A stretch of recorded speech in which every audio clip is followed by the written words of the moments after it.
a gente precisa entender, né, relembrar aqui o que são variáveis do treinamento, né? O que a gente tem como variáveis principais do treinamento? Intensidade da carga, que é baseada em porcentagem de 1 RM, ou seja, se a gente tem ali 100% de 1 RM, quer dizer que você consegue fazer uma repetição máxima sozinho, com boa técnica e amplitude. A partir da segunda repetição, ou vai sair errada, ou precisa de ajuda. E aí, conforme a porcentagem vai diminuindo, a gente vai conseguindo explorar mais repetições.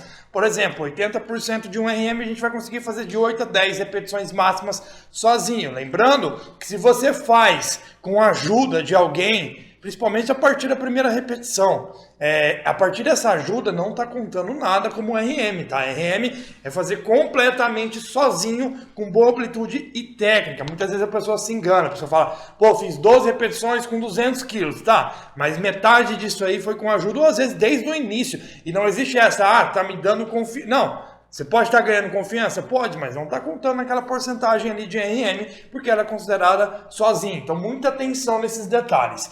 E a gente tem as variáveis do volume, que é principalmente séries, repetições, cadência, exercícios. A gente também tem o intervalo entre as séries, né? Também é considerado um volume. O que a gente tem aqui é o seguinte: para a gente manipular essas variáveis, a gente precisa entender sobre o treinamento, precisa entender a necessidade do indivíduo e levar algumas coisas em consideração. Por exemplo, a gente vai utilizar a falha em todos os exercícios ali, em todas as séries do treinamento em cut? Não tem necessidade de ficar falhando. Por mais que a pessoa fale, eu falho em todas as séries. Beleza, é muito difícil alguém falhar. A falha pode ser a falha concêntrica, né? Que as pessoas... Opa! A falha normalmente, quando a pessoa fala que falha sempre, a falha não é muscular. E sim a falha concêntrica, que é a falha que você faz a execução na parte concêntrica errada. Porque a primeira força que se perde é a força de vencer a resistência que é a carga. Ou seja, você perde a capacidade de conseguir levantar aquela carga depois de determinada repetição. Por quê? Você já não tem força suficiente para aquilo.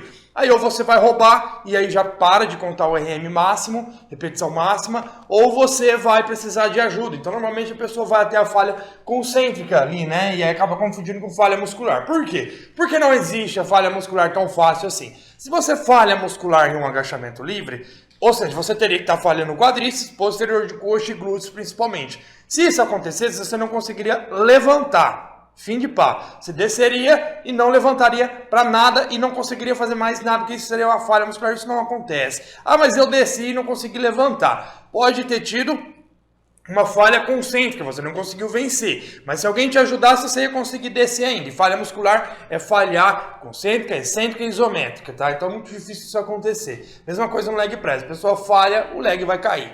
Então a falha muscular...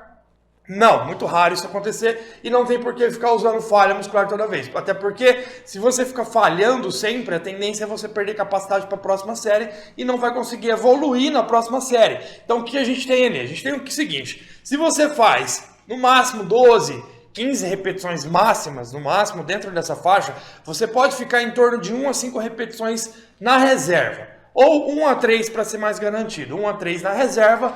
E aí, dentro dessas 1 a 3 repetições antes da falha, ou seja, você coloca uma carga para 12 repetições máximas e para no 11, 10 ou 9 repetições. Sobrando 1 a 3 ali para você falhar. Por que isso é eficiente? Porque a partir dessas cargas de 12, 15 repetições máximas para menos, a tendência é você não precisar falhar para gerar a sinalização hipertrófica máxima.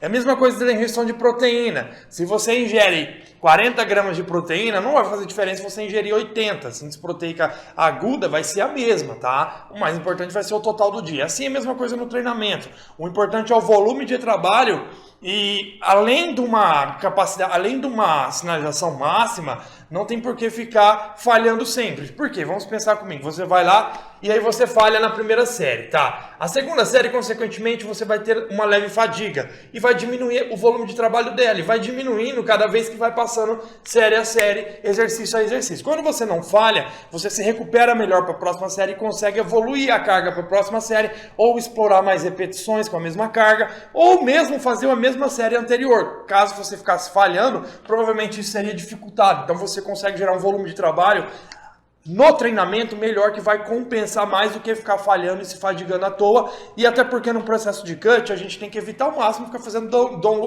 deloads tão frequentes, né? A gente tem que estar fazendo esses deloads em pontos cruciais ali de 1, 2 semaninhas para sempre manter o volume de trabalho alto, para manter o gasto energético alto e a sinalização anabólica para diminuir o catabolismo. Porque o treinamento, mais que durante o treinamento a gente tem um catabolismo, o treinamento ele gera atividade de vias anabólicas para síntese proteica, ou seja, evita que se perca a massa muscular. Então a gente não pode ficar fazendo muito deload. Se você ficar muita falha, vai acabar precisando desse deload e perdendo a força muito mais rápido em cut. Então no cut o ideal é estar trabalhando com 1 a 3 na reserva e deixando para falhar na última série de cada exercício, caso você tenha domínio no movimento. Falha concêntrica, tá? Caso tenha ajuda de alguém, pode ir até um pouquinho mais da falha concêntrica. Ou nas 2 últimas séries. Normalmente no período de choque, a gente acaba usando períodos de choque meio curtos ali no cut. 1, 2, 3 semanas no máximo. Depois volta para um base com um pouquinho menos volume, menos falha. E vai mesclando assim, a gente consegue gerando um gasto alto e uma sinalização alta também. Então você vai ficar ali para falhar mesmo na última ou nas 2 últimas séries de cada movimento que você tem domínio. Recuperação. A recuperação é importante considerar. Por quê? Você tem que se recuperar para a próxima série. Então isso pode levar 1, 2, 3, 4, 5 minutos, dependendo a tua necessidade de se recuperar. Por exemplo, séries mais leves, 1, 2 minutinhos. Séries mais pesadas, 3, 4, 5 minutos, não tem problema nenhum esse intervalo. Descansar menos não vai gerar mais gasto calórico, nem nada diferente, só vai te gerar mais fadiga acumulada também. Recuperação entre um treino e outro, respeitar isso é importante. Porque se você não respeita uma recuperação entre um treino e outro, a tendência é acumular fadiga, principalmente se você treina. Eu treinei peito hoje, vou treinar tríceps amanhã. Por quê? Tríceps participa dos movimentos supino, consequentemente o treino de amanhã pode estar um pouco fadigado o tríceps. Então tem que pensar em tudo isso, se recuperar bem entre um treino e outro. O treino de ontem não pode interferir o treino de hoje, que é muito importante para você conseguir executar o treino do começo ao fim. Suporte nutricional. Durante o cut a gente tem um suporte nutricional restritivo, déficit calórico. Então, ou seja, a gente está gastando mais do que entra, consequentemente a gente não tem um apoio tão grande de suporte nutricional. E aí entra naquela questão, a força vai ser diminuída do meio para o final do cut, mas essa força não pode cair toda semana e rapidamente. Se você pega 160 quilos no supino, daqui 8 semanas você não pode estar pegando 110. Você tem que estar pegando ali talvez uma margem de 10, 20% a menos, tá? Para aquela faixa de repetições, mas não perder tão rapidamente assim. Suporte nutricional, então você tem que trabalhar com alguns dias de recargas, refeições livres, para ter uma reposição energética para manter o desempenho no treino. Por quê? Se o gasto está aqui e a ingestão está aqui, está em déficit. Mas se você começa a perder desempenho no treino, perder força, carga, repetição, você começa a diminuir o gasto e vai estagnar. Se você aperta mais a dieta, vai estagnar mais rápido. Então a ideia é o quê? Estagnou? O que você faz? Você aumenta o suporte nutricional, vai subir um pouquinho o peso, mas logo o gasto, o desempenho vai subir, né? Porque você vai começar a melhorar o desempenho nos treinos e aí vai pegar o déficit de novo. Então você não precisa restringir sempre, mas tem que ter suporte nutricional bem controlado de uma maneira que também gere déficit e seque, né? Então a gente tem que saber manipular isso aí. Recursos ergogênicos é importante, o quanto de recurso ergogênico o cara tem. Também não adianta mais, né?